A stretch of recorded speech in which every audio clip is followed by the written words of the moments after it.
over here. Yeah. So you're the first team to beat Mumbai City FC at home and to keep a clean sheet against Mumbai City FC, or shall I say the league champions. So how are you feeling? Look, obviously I'm delighted with the performance. The boys, they played from start to finish. I thought today we were the better team.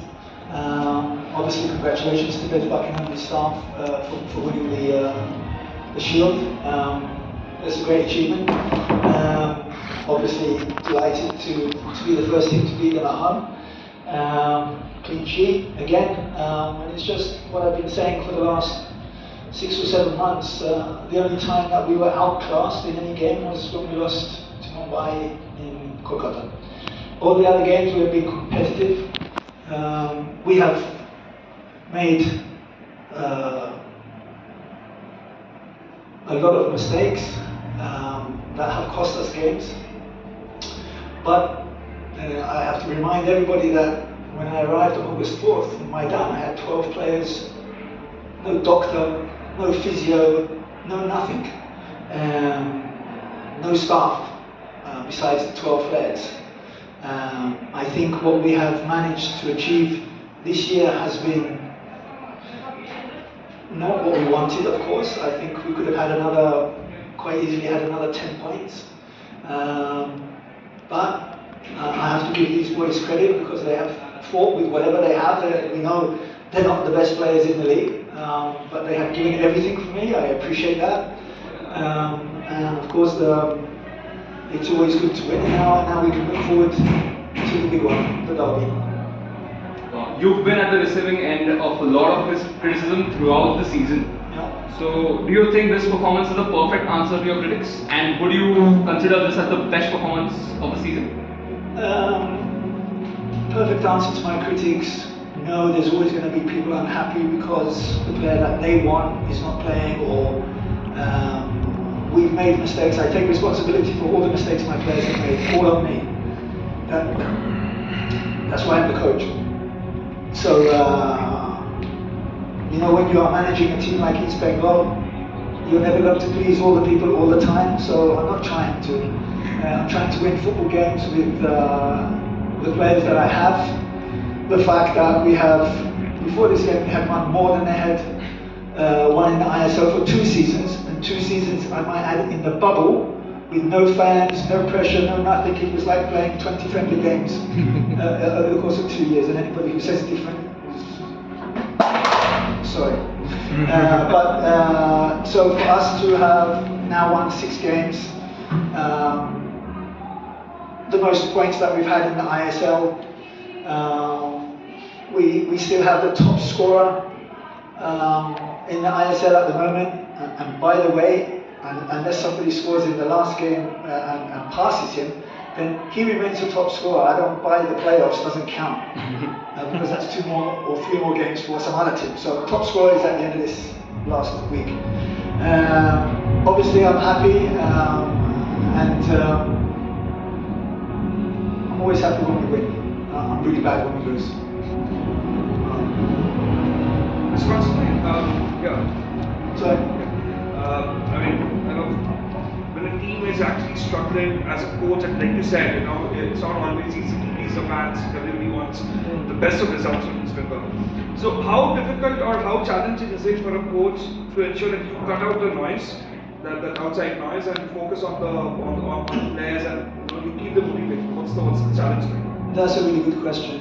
How long we got? That's one of the best questions I've heard this season. Look, for me, it's quite easy. I don't read any of the stuff.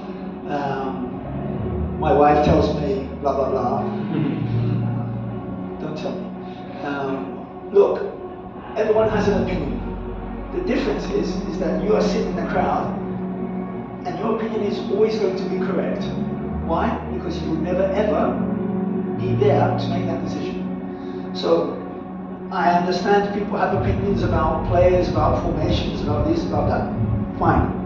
But I have been tasked with taking this club back to where it was a few years back, quite a few years back. I'm one-track mind. I'm completely obsessed with what I do. And at the moment, my obsession is Bengal, and to put them in the top 6, and I will. What you need in these moments, when things are rough, the support of your staff, the support of the board, and the support of the players. Because without the players, we are nothing. I think I have that. I think the board have shown me support from the first day. And as long as they are behind me, then I'm not afraid of anybody. Thank you for that question. And coach. Where's Mia? You left the husband at home? You're coming out by yourself now as soon as we get older. Congratulations. You have just mentioned about the derby. So how confident you are for that mega match of Kolkata, and how Mohesh and Clayton are playing in front of the opponent box right now. So do you think you are ahead of Mohesh? No, because Mumbai are in the top 6. So I can't be ahead of them this season. But next season I will. Look, I know what the derby means to everybody. It's an important game. We want to win it. We will try to win it. We had a very good performance today. Day 1 yesterday, and it will be as it always is a really tough, difficult, hard-fought game. I hope that we take the confidence of this performance, of the Kerala performance, of the Jamshedpur performance, where we have shown that we are more than capable of beating anybody on our day. We beat Mumbai with the full team in the Durand Cup, if you remember. We may not have the best players, but they work their asses off, and when they do that, when they keep their shape, we got the result that I think we deserve today. Coach Tarkesh from Khelna here. Coach, just a word on coming back to the Mumbai Football Arena. I'm sure you have some fond memories of the stadium from 4 years back. Somebody reminded me that I had only ever lost once at this place. And I said, yeah, it was New Zealand. We had already qualified for the final, so I put the other guys in. That's my excuse. Yeah, look, I love this place. It's a proper football stadium for me. No running tracks. The atmosphere you can hear, I mean, is super. So yeah, I love coming back. I can't wait for next season. Coach, just a little similar to what he's just asked. Not the same. Not the same, but of course this year you've come back to India in a different capacity than what it was earlier. What has the experience been for you, managing a club rather than country this time when you've been in Indian football? Look, I don't know if you've followed my career before India, but I have managed 6 national teams. And every single occasion I have insisted that I manage them under 23s as well, for no money. It's one salary, but the reason for that is because with a national team we only have 5 meetings a year. If I have 2 national teams, I have 10. So that means I'm constantly working. The difference, when you lose with the national team, like I'll give you one that really hurt me, was we lost to Guam, 1-0. Yeah. Sorry, 2-1. And I had 3 months before my next game. My wife will not call me if we lose. If I'm at home, if I happen to be at home and we lose, I walk in the back door, the lights are out, no one, they've gone to bed at 7 o'clock in the night, just to stay out of my way because I'm really bad when we lose. So with club football though, I lost today, there's a game on Wednesday, I can fix it. That's the biggest thing. Also, with the national team, I decide who plays. What I mean by that is, when I came to East Bengal, now there were players that they have no chance to play with me. But I can't get rid of them because of the contract situation. So I have to make the best with those players. So that's another big difference. And then it's how you speak to the players. Okay, with the national team, I didn't pick the best players for the national team. I picked the best players to fit our system and how we were going to play. Because in India, we are not going to have possession against Thailand, against UAE, against. So I don't need players who are very good with the ball. I need this without the ball. Football is played without the ball. If you put a stop clock on Job, if you put a stopwatch on how long he had the ball in his feet, maybe 2 minutes. If you put that on Harry, our stopper, it will be less than a minute. So if we say those teams are evenly matched, the ball is out of play for 30 minutes. So what are you doing for the 58 minutes when the ball is in play? You're not playing with the ball. Do you understand? So when we're thinking about India national team last time, and East Bengal, this is what we need to do. So we need to be able to play without the ball. Sorry, not answer. Well, just considering this Indian club tenure of yours, what's the difference in Indian football ecosystem and scenario then and now? All these good questions. Look, we are not doing what we're supposed to do, in my opinion, in India. Okay, generally, we don't have any Indian coaches that we can turn to and say he's in the ISL. Half of the coaches in the I-League are not Indian. Where are the Indian players playing outside? We heard about baby leagues and so on and so on. We don't need baby leagues, we need district leagues. And we need coaches in the districts coaching the players from the age of 5, 6, 7, not 16. It's too late. We are 5, 6, 7 years behind other Asian countries. I don't even talk about the Europeans. How are we going? We don't consistently win the South. We don't consistently go to the Asian Cup. Why? We are paying Indian players big money. Why? Because there's a shortage of good quality Indian players. Why? Because we are not focusing on what we're supposed to. Coach education. We have people with pro license. They couldn't make the dog sit down. But they got a pro license.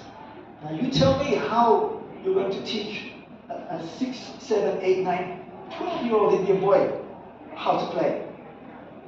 There's no games. We have the reserve league. The reserve league that we're going to have, how many games are they going to play? 6? 10?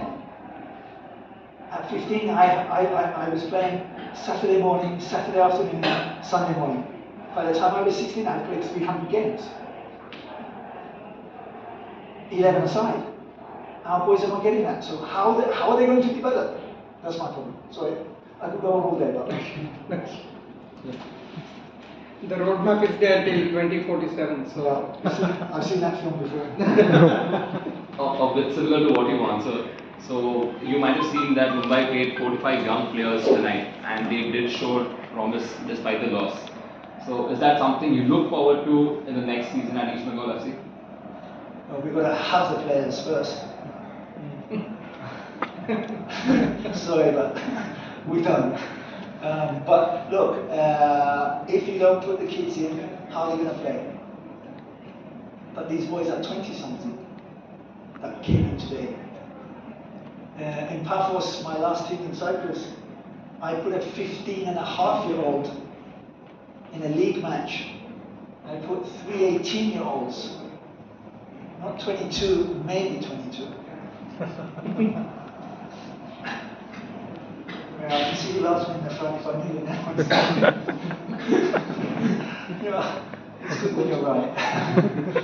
Recently, last 2 seasons, Jamshedpur, Hyderabad, Bombay, Mumbai, there have been teams who have like continued with coaches for the second season. They've generally excelled. So, how do you see planning the coming season with East Bengal?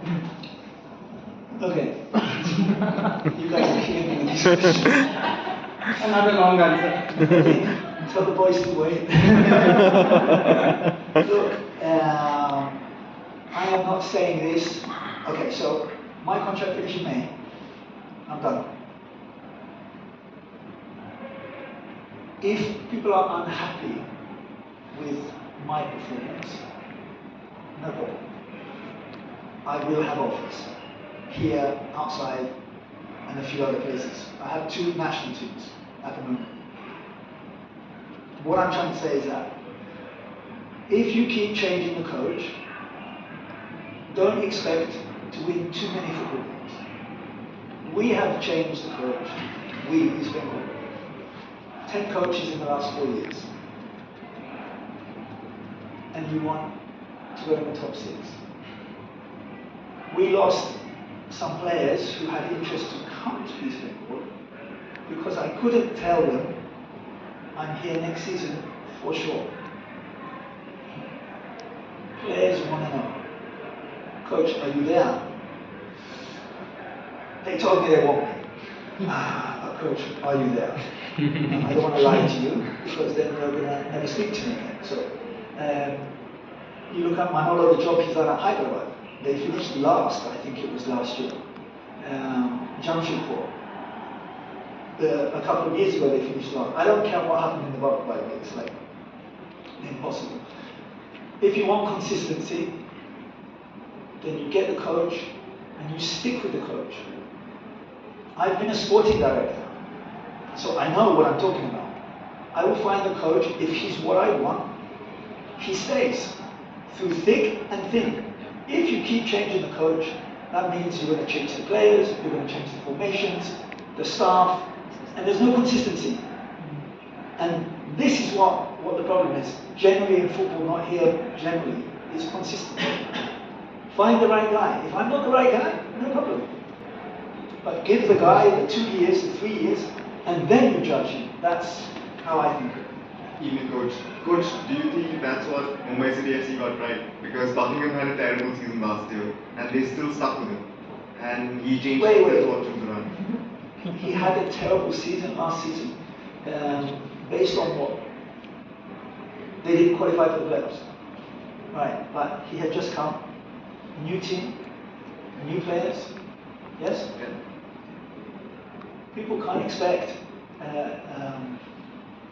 a coach, however good we think we are, or you think we are, to wave a magic wand and suddenly everyone's playing like Manchester City. By the way, I don't mind. Awesome. But you need time. In the transfer window, we want to change 3 or 4 players. 3 or 4. Not 15. Not 12. Why? Because they need time to understand each other, they need to gel, they need to understand what the coach wants. That takes time. I mean, I don't know, anything in life, if you're going to do it well, you need a foundation. Once the foundation is there, so if I'm the guy, we have semblance of a foundation. I will make sure that that foundation, we build the first floor, and then the second floor, and then I'll put the roof over the top. Okay? And that will take 3 years. You look at Arteta and Arsenal, screaming for his head last year. You cannot, it doesn't happen. Very rarely does it. And as much money as you can throw at it, that doesn't help you with the chemistry. Yes, quality players. But does that quality player like that player? So there's lots of little things. So again, these questions are unbelievable. I could stay here all night. I think that's my. That's all. Thank you so much. From our media. So yeah, a dominant performance against the Shield winners today, and like it's a catch-22 situation because it will boost the confidence of the players. But also, how will you like make sure that this doesn't make them complacent going into the derby next week? What did you say? Jason? Yeah, because Us? Us? yeah, based on the performance of tonight today.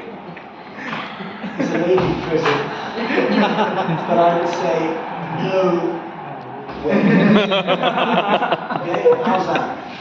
We are not a team that we can afford to be complacent at any time. What was the motivation for today? To spoil the party.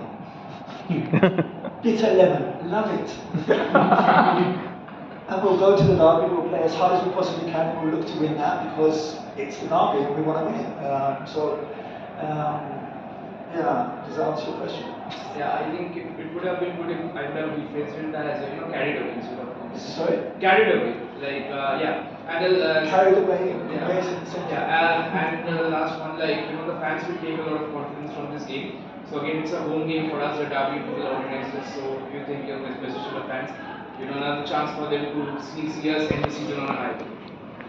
They need to come to the stadium. Is what they need to do to support us.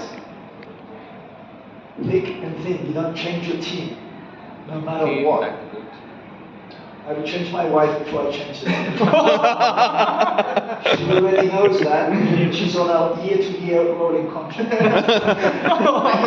Thank you so much.